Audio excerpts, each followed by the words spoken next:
Good evening and welcome. There is this wonderful song. I don't know when it was recorded. It seems to me it's something that I remember listening to maybe as a teenager. So that would have been in the early 70s. And the song is called Harper Valley PTA. And I love that song because it talks about the hypocrisy of people. Just adore the song. And there is another example that I can think of. It's a movie called Sordid Lives. It was directed by Del Shores, and it played here in Palm Springs for some record amount of time in the small theater of the art house theater that we have here in town. And it also calls everybody out on their hypocrisy. And as you know, there is a lot of hypocrisy going on. And it's sometimes tough to watch. It's also tough to acknowledge. And it's hard to really understand even the depths to which people go in hypocrisy. You know, it's the underlying agents are the typical ones: fear, power, guilt, not wanting to be honest with self. It's all the standard ones. And the reason that I'm bringing this up today is because we all have that in us. There is something in us that is in denial, doesn't want to show its face,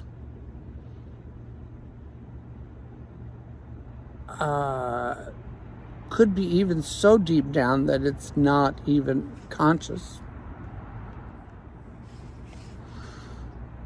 And so, among several ways of forking the road on this topic, I can certainly go down the road of God forgive them, for they know not what they do. And that one I really love. Now, I am not a theologian in any way, shape, or form. I barely have read anything in the Bible. But there are phrases from the Bible, just because I grew up in Puritan America, that stick. And that's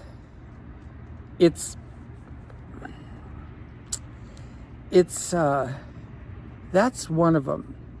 And that one I have been saying over and over and over again for a while now, because of the meanness that I see going on, and the hatred and the abuse that I see going on.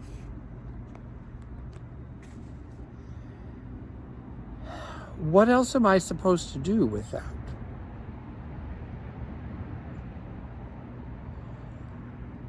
You know, a dysfunctional family, it's really hard to raise your voice high enough to get anybody to pay attention. And there's a lot of voices being raised, but there's still an awful lot of anger and bitterness and hatred going on. And that all stems from the hypocrisy of it all. It all stems from a lack of empathy for others. It all stems from the ego's inability to apologize or even to acknowledge that I may not be correct or you may not be correct. There's a line that I've heard a couple of times recently, and I've got to look it up, who actually quoted this, but I'm just going to spurt it out here on the fly, and that is, there is no such thing as reality, there is only stories. And I kind of agree with that, because we make up these stories. Now, I know I do.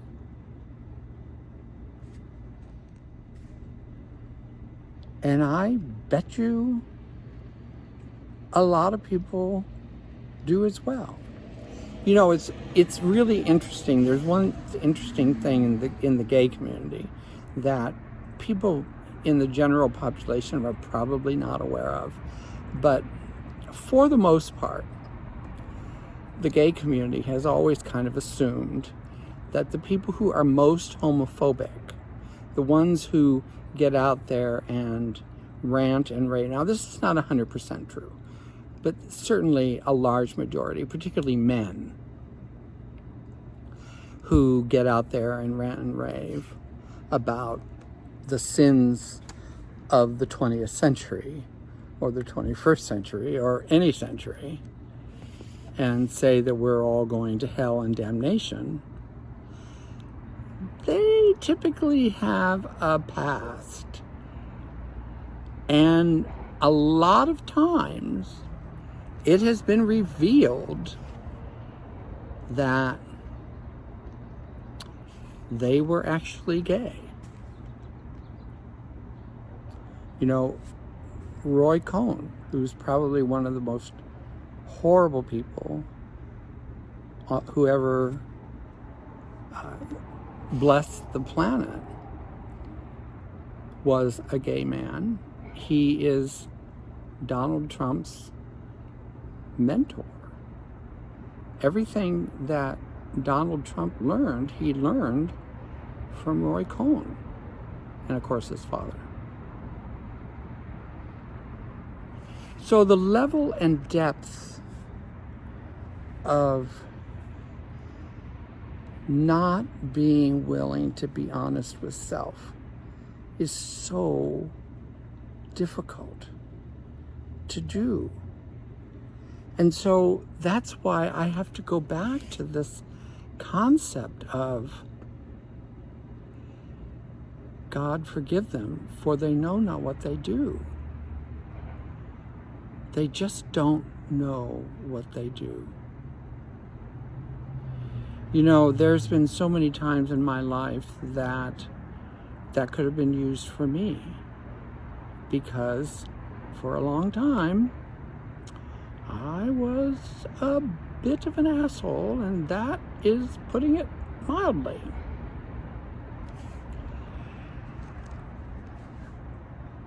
However, I've spent a lot of time working on that to the point where I don't have to be an asshole anymore. And if it rears its ugly head, I kind of know what to do about it.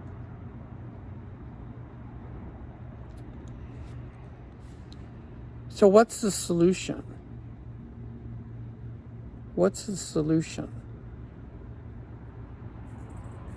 Well, I tell you that absolutely one of the main reasons I do my daily Ho'opono practice is for me to cut the cords between others so that I can live my life the way that I'm supposed to, and they can live their lives the way that they're supposed to.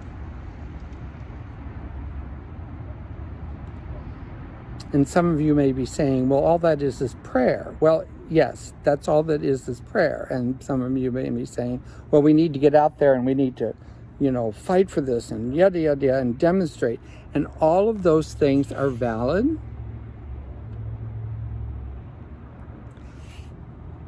However,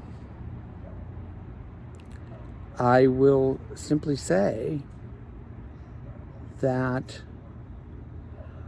I know that I have to go inside and clean up my stuff. And I do that a number of ways.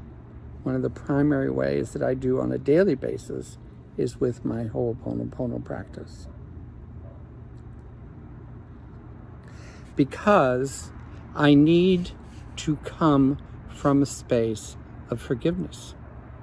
I need to come from a space of, God forgive them, for they know not what they do. And that's hard.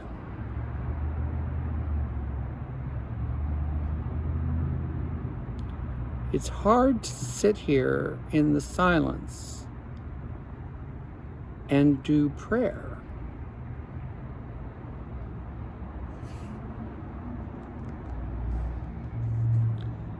But I also know that that's my most powerful weapon. There are other people out there who are fighting the good fight, and I applaud them and I'm thrilled for them. And they're younger and they have more energy. And I'm older and I don't have a lot of energy. So my best is to pray. And I can tell you that my experience is that it works. Period. It works. So if you have any interest in working with me to be relieved of whatever those connections are that are not serving you, you can contact me via my website.